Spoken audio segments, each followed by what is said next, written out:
Assalamualaikum warahmatullahi wabarakatuh. Halo, perkenalkan nama saya Safir Zakia dengan NIM 3220277 dari Prodi Sistem Informasi STMIK Bandung. Pada video kali ini saya akan menunjukkan hasil dari eksplorasi saya pada mata kuliah pemrograman 3, yaitu program menggunakan bahasa pemrograman Python. Untuk mempersingkat waktu, kita lihat videonya. Check it out. Oke, di sini saya akan menjelaskan tentang variabel. Variabel adalah lokasi memori yang dicadangkan untuk menyimpan nilai-nilai. Yang pertama di sini ada variabel nama yang saya masukkan nilai kansa. Jadi apabila di print yang akan keluar itu nama kansa. Kenapa nama kansa? Karena nilainya yang saya masukkan itu kansa. Yang kedua ada contoh penggabungan variabel. Di variabel pertama atau teks 1 saya masukkan nilai hello dan teks 2 saya masukkan word. Jadi yang apabila di print akan muncul hello world karena nilainya yang saya masukkan hello dan word. Selanjutnya mengambil nilai dari input user dan digabungkan nilainya. Di sini variabel sapa saya masukkan hi dan input nilai diinput terlebih dahulu oleh user, nama, detik, dan ntar ada inputan oleh user. Lalu ucapan hola selamat datang. Jadi ucapan itu dimasukkan nilai seperti ini, hola selamat datang. Yang apabila di print sapa terlebih dahulu, hi, inputan nama ntar oleh user, kemudian ucapan tersebut. Dan saya sudah mencoba menjalankan programnya seperti ini.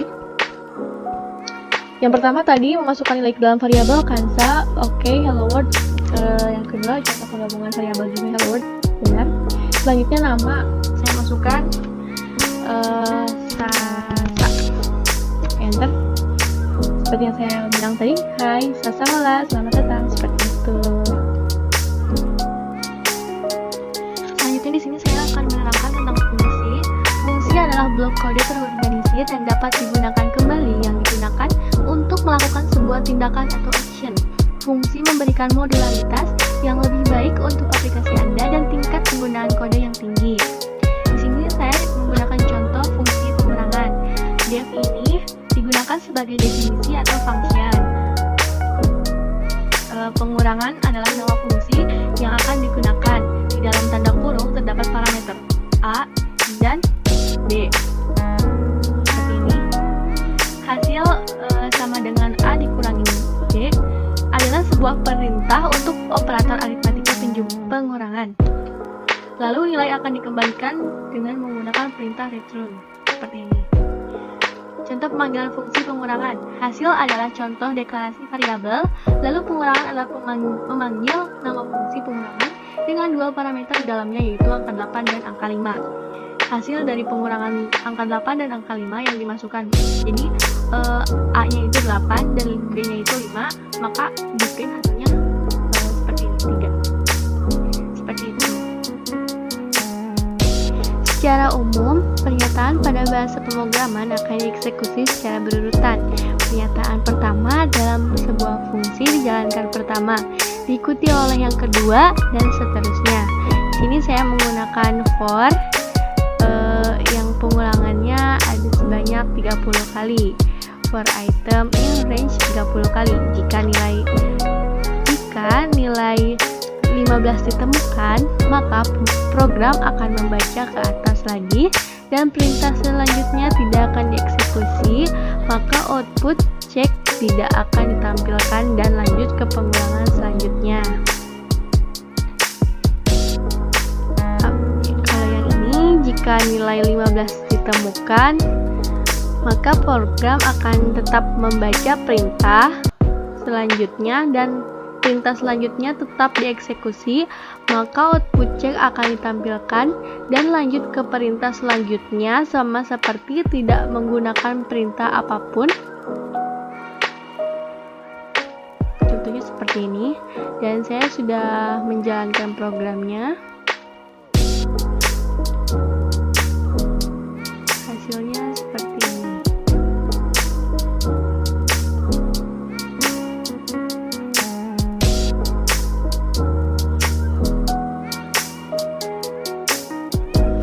Selanjutnya di sini ada operator komparasi atau perbandingan.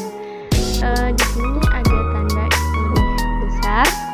Di sini ada operator tanda lebih besar sama dengan, lebih kecil sama dengan, dan tidak sama dengan. Apa itu perbedaannya? Sama dengan adalah bernilai true. Ini bernilai true jika masing-masing operan memiliki nilai yang sama, maka kondisi bernilai benar atau true.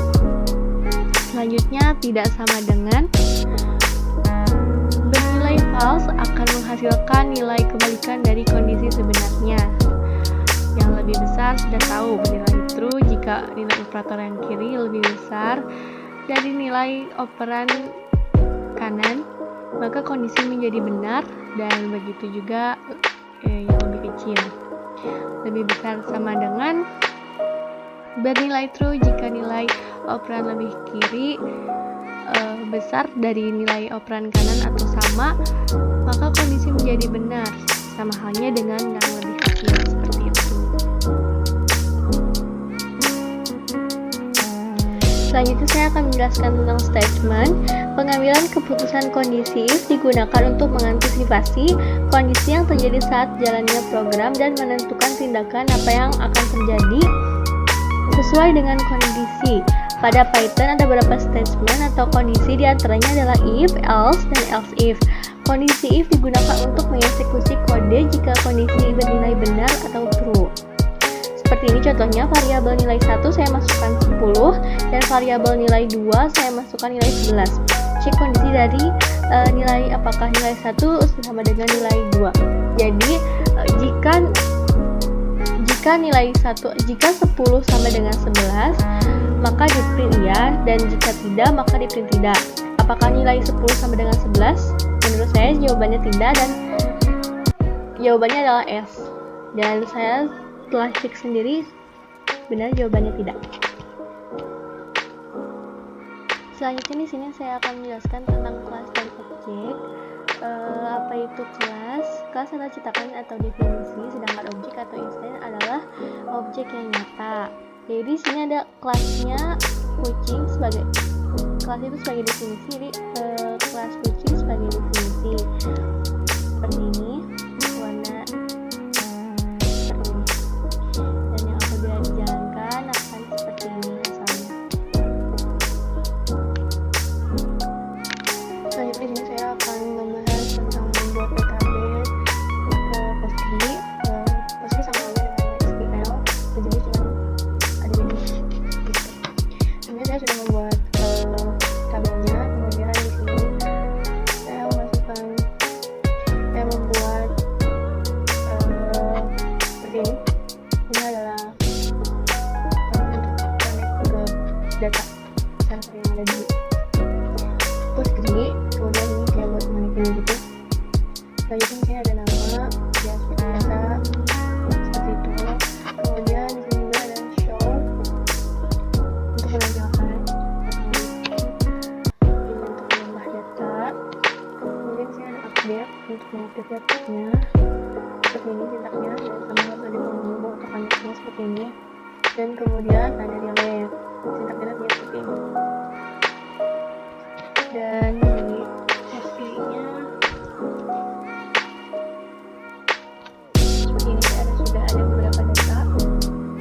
Nah, kita coba buat ini update terlebih dahulu data tersebut.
Yang tadinya Siti Wahyuni berubah menjadi Siti dan tinggalnya di Cimahi, seperti itu.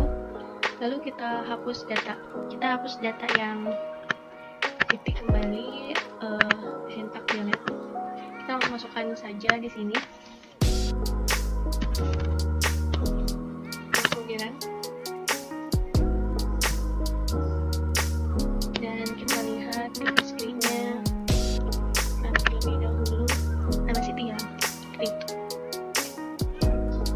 Baik, itu tadi hasil eksplorasi saya dalam bahasa pemrograman Python. Mohon maaf masih banyak kekurangan dari hasil praktek tersebut.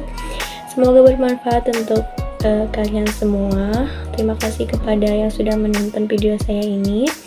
Saya Kansa Ferisdekia, pamit undur diri. Terima kasih telah menyaksikan. Bye-bye.